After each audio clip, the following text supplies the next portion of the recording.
नमस्कार students, Rajesh tutorial से राजेश कुमार आपका स्वागत करता है। आज हम लोग क्वाड्रेटिक इक्वेशन पर डिस्कस करेंगे। सबसे पहले मैं आपको बतला देता हूँ कि Selina publication, M L Agarwal, ये तो बुक तो हमारा मेन बुक्स है जिस पर कि हम लोग जिसके क्वेश्चंस पर हम लोग डिस्कस करते रहेंगे और उसके सॉल्यूशन को आप लोगों के साथ शेयर करते रहेंगे। इसके अलावा मेरा अपना एक चैनल है, टेलीग्राम चैनल, जिस पर कि मेरा अपना सैंपल पेपर होता है। आप उस पर भी कांटेक्ट करके उस पर ज्वाइन करके आप इसका फ़ायदा उठा सकते हैं।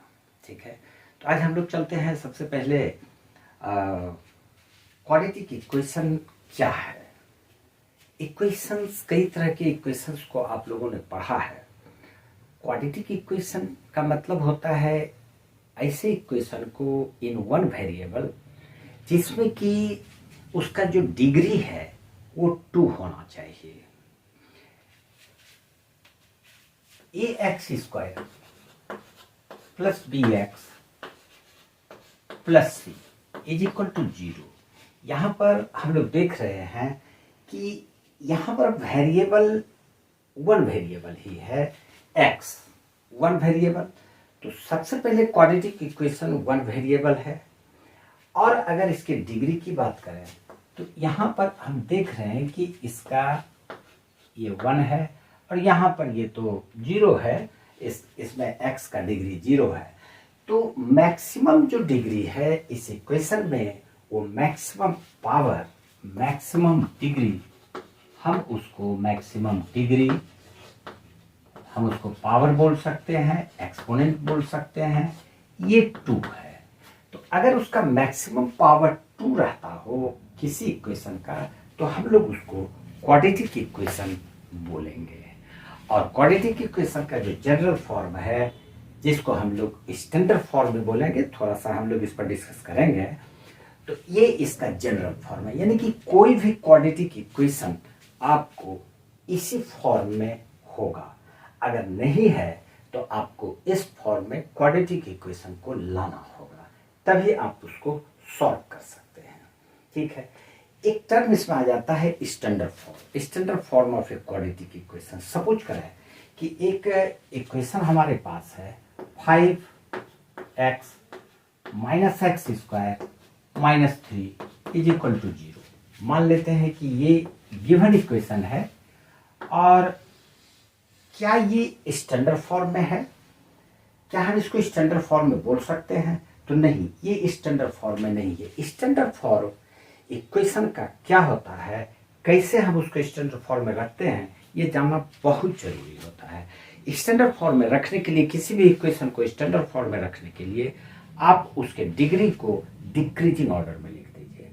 अगर डिग्री डिक्रीजिंग ऑर्डर में है तो हम उसको स्टैंडर्ड फॉर्म बोलेंगे। तो ये इक्वेशन को हम लिख सकते हैं -x² प्लस 5x और -3 इज इक्वल टू 0। यहाँ पर डिक्रीजिंग ऑर्डर में है, यहाँ 2 है, यहाँ 1 है। यहाँ पर हम इसको लिख सकते हैं x टू द पावर 0।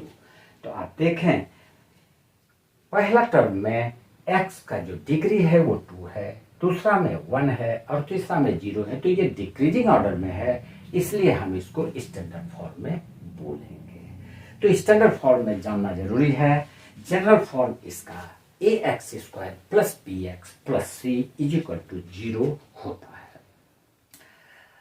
अब हम लोगों को क्वाड्रेटिक इक्वेशन में पढ़ना क्या है, ये देखेंगे। सबसे पहले क्वाड्रेटिक इक्वेशन में पढ़ने के लिए जो हमारा जो सिलेबस है, उसमें आपको सॉल्व करने के लिए इक्वेशन रहेगा। कोई क्वाड्रेटिक इक्वेशन दे दिया, उसको आप सॉल्व करें। सॉल्व का मतलब क्या होता है? इसका मतलब होता है कि जो वेरिएबल है, मान लेते हैं वेरिएबल x है, सपोज करते हैं यहाँ पर वेरिएबल x है। तो जो वेरिएबल है उसका हमको वैल्यू फाइंड करना होता है। इसका वैल्यू अगर हम निकालेंगे तो हम उसको सॉल्व बोलेंगे। अब ये जो सॉल्व वाली बात है, तो किसी भी इक्वेशन को जो हम लोग सॉल्व करेंगे तो वो सॉल्व हम लोग दो तरह से करेंगे। सबसे पहले नंबर 1 में ये जो सॉल्व करना है इसका एक आ जाता है फैक्टराइजेशन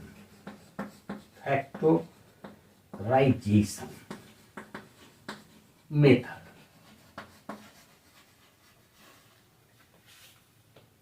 पहला तरीका है आप किसी भी क्वाड्रेटिक इक्वेशन को फैक्टराइजेशन मेथड से सॉल्व कर सकते हैं। जैसे हम इस इक्वेशन को फैक्टराइज कर लेंगे और फिर जो दो प्रोडक्ट उसका आएगा हम उसको दोनों प्रोडक्ट को जीरो बारी बारी से जीरो के इक्वल करके एक्स का वैल्यू निकाल सकते हैं। एक तो तरीका ये है।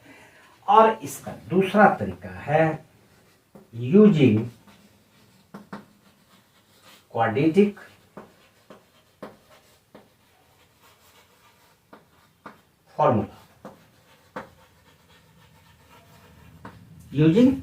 फॉर्मूला।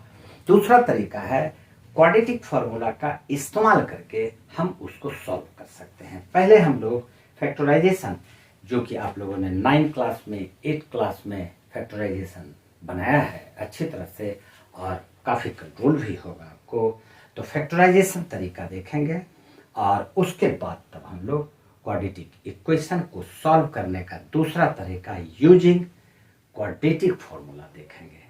एक और टॉपिक इसमें आता है, हम लोग इस पर भी बात कर लेते हैं, तब हम लोग कुछ क्वेश्चंस पर डिस्कस करेंगे।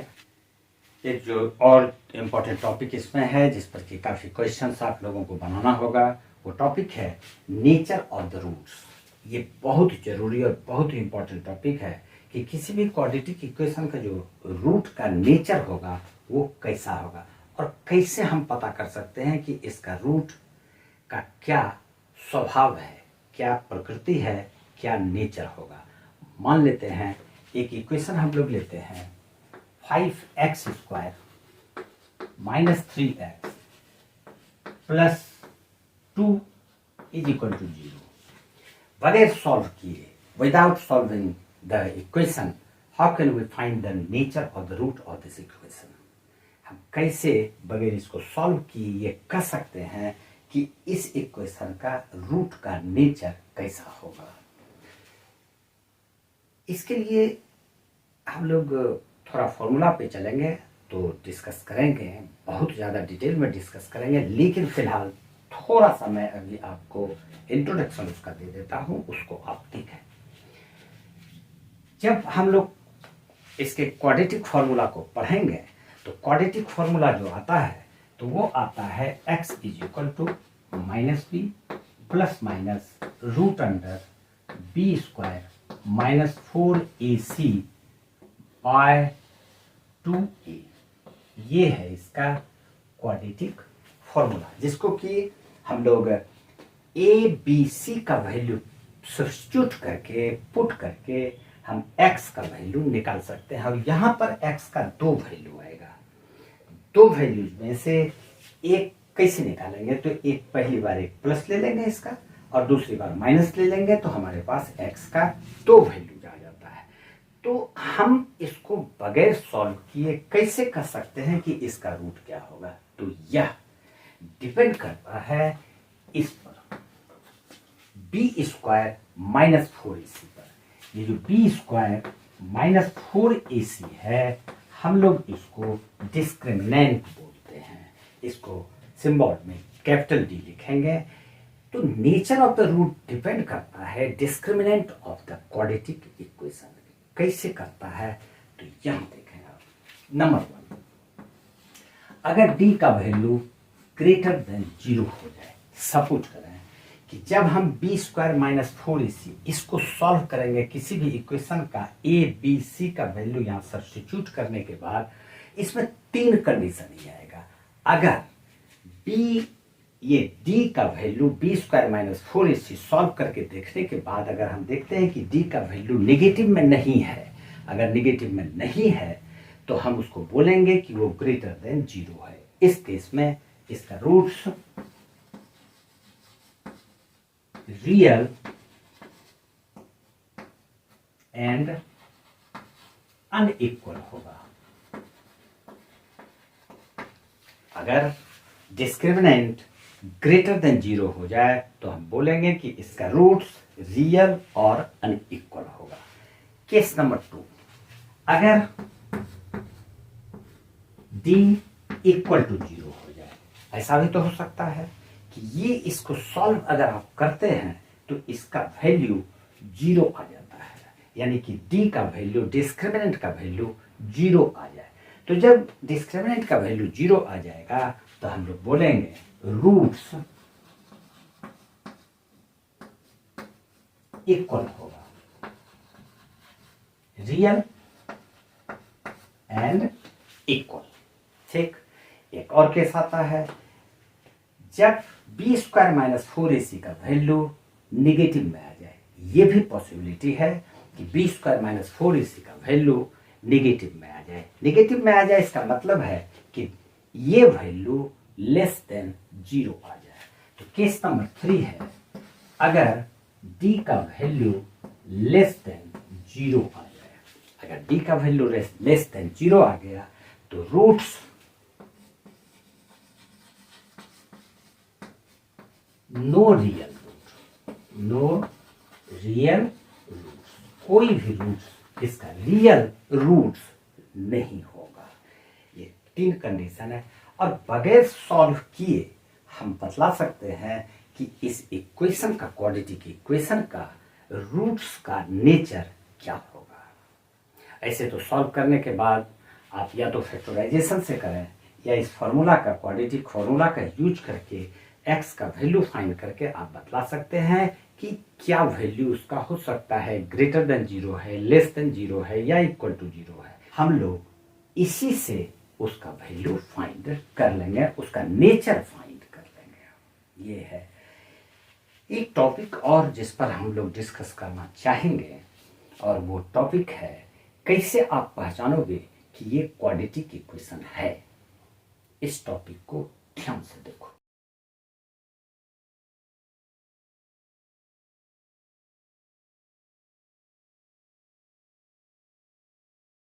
ये टॉपिक है कि गिवन इक्वेशंस क्वाड्रेटिक इक्वेशन है या नहीं। ये 4 क्वेश्चंस मैंने लिखा है, इसमें से हमको चेक करना है कि ये क्वाड्रेटिक इक्वेशन है या नहीं है। तो सबसे पहले हम लोग चलते हैं क्वेश्चन नंबर 1 पर। x minus 2 whole square plus 1 is equal to 2x minus 3। कोई भी देख के बोल देगा कि ये x ये स्क्वायर है, इसलिए क्वाड्रेटिक इक्वेशन होगा ही। लेकिन इस तरह के आंसर देने के पहले आप अच्छी तरह से सोच लिया कीजिए, आप सॉल्व करके देखिए। ऐसे देख लेने से ही कोई भी क्वेश्चन, किसी भी इक्वेशन को हम क्वाड्रेटिक इक्वेशन नहीं बोल सकते हैं। इन्हीं 4 में से एक क्वेश्चन ऐसा है जो कि आपको देखने में क्वाड्रेटिक इक्वेशन लग तो रहा है, लेकिन वो क्वाड्रेटिक इक्वेशन नहीं है। चलिए देखते हैं इसके सॉल्यूशन को। Question number 1, x minus 2 whole square, इसको a minus b whole square में हम लोग एक्सपेंड कर देते हैं। तो a square x square plus b square 4 minus 2ab यानी कि minus 4x is equal to 2x minus 3। हम लोग इसको सॉल्व करते हैं। एक्स स्क्वायर ये माइनस 4x और ये 2x प्लस इस साइड आने के बाद ये माइनस 6x हो जाएगा। तो माइनस 6x यहाँ पर प्लस 4 है और ये 3 इधर आके प्लस 3 हो जाएगा। तो यहाँ पर हम लोग लिख देंगे प्लस 7 इज इक्वल टू 0। ये क्वाड्रेटिक इक्वेशन है क्योंकि ये एक्स स्क्वायर, इसका जो मैक्सिमम डिग्री है वो 2 है और 1 वेरिएबल है। तो हम इसको बोल सकते हैं कि ये क्वाड्रेटिक इक्वेशन है। क्वेश्चन नंबर 1 क्लियर है। नंबर 2 में हम लोग आते हैं x इंटू एक्स प्लस 1। तो हम लोग इसको सिंप्लीफाई कर लेते हैं। x into x x square plus x into 1x plus 8 is equal to, यहां पर है x plus 2 into x minus 2। तो हम लोग लिख सकते हैं a square minus b square यानी x square minus 4 x square minus 4। यहां पर अब ध्यान से देखें, इधर भी प्लस एक्स स्क्वायर, इधर भी प्लस एक्स स्क्वायर, ये तो कैंसिल हो जाएगा। तो हम अगर इसको कैंसिल कर देते हैं तो बच जाता है x और ये 4 इस साइड आके 8 में 4 प्लस हो जाएगा, क्योंकि इधर ये माइनस है तो ये 12 हो गया। x plus 12 is equal to 0। अब ये डिसाइड आप करें कि ये क्वाड्रेटिक इक्वेशन है या नहीं है। तो सर्टेनली आप बोलेंगे कि ये क्वाड्रेटिक इक्वेशन नहीं है, क्योंकि इसका पावर तो 1 है, तो हम इसको लीनियर इक्वेशन बोल सकते हैं। तो ये नहीं होगी। देखने से लग रहा था कि क्वाड्रेटिक इक्वेशन होगा, लेकिन क्वाड्रेटिक इक्वेशन नहीं है। क्वेश्चन नंबर 3 में हम लोग चलते हैं।2x plus 3 equal to x square plus x. तो हम लोग सॉल्व कर लेते हैं। x into 2x square x into 3x is equal to x square plus 1 is equal to x square plus 1। अब इसको सॉल्व करते हैं। 2x स्क्वायर और ये x स्क्वायर इस साइड आने के बाद ये x स्क्वायर बच जाएगा, तो हम लोग इसको लिखेंगे x स्क्वायर, 3x इधर है और x वाला टर्म सिर्फ 3x एक ही है, इसलिए हम इसको लिख देंगे 3x। और फिर एक टर्म इधर है प्लस 1, इस साइड आके वो -1 हो जाएगा। -1 is equal to 0। X square plus 3x -1 is equal to 0। ये क्वाड्रेटिक इक्वेशन है ही, क्योंकि डिग्री इसका 2 है, वेरिएबल इसमें 1 है, इसलिए हम इसको क्वाड्रेटिक इक्वेशन बोलेंगे। तो ये यस है। एक और क्वेश्चन हम लोगों के पास है। x plus 2 whole cube equal to x cube minus 4। देखने में लग रहा है कि ये क्वेश्चन तो क्यूब वाला है, तो ये तो क्वाड्रेटिक हो नहीं सकता है, लेकिन सॉल्व करके देखते हैं कि क्या होता है। क्वेश्चन नंबर, इसका सॉल्यूशन यहीं पर निकालते हैं। a plus b whole cube, a cube plus 3a square into b plus 3ab square 3x into 4 plus b cube 2 to 4 to 8 is equal to x cube -4।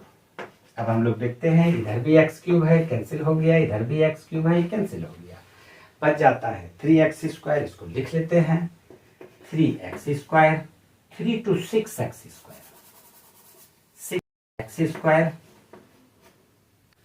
4 3 12x plus 12x और ये plus 8 और ये -4 इस side आके plus हो जाएगा, तो plus 12 हम लोग इसको लिख सकते हैं इक्वल टू 0। यहाँ पर हम देख रहे हैं कि 6 सबसे कॉमन है, तो ये कॉमन निकाल के इसमें 0 में डिवाइड कर देंगे, तो ये बच जाएगा x square plus 2x plus 2 is equal to 0। हम कह सकते हैं कि ये क्वाड्रेटिक इक्वेशन है। तो क्वाड्रेटिक इक्वेशन को चेक करना है कि ये क्वाड्रेटिक इक्वेशन है या नहीं है। इसके बाद और कई टॉपिक्स है, पहले हम लोग टॉपिक्स पर डिस्कस करेंगे, उसके बाद सेलेना पब्लिकेशन और ML अग्रवाल के बुक के क्वेश्चंस को सॉल्व करेंगे। नए हैं तो जरूर सब्सक्राइब कर लें और वीडियो को एक बार फिर मेरा रिक्वेस्ट है, जरूर लाइक कर दिया करें। आज इतना सा ही। Thank you. जय हिंद।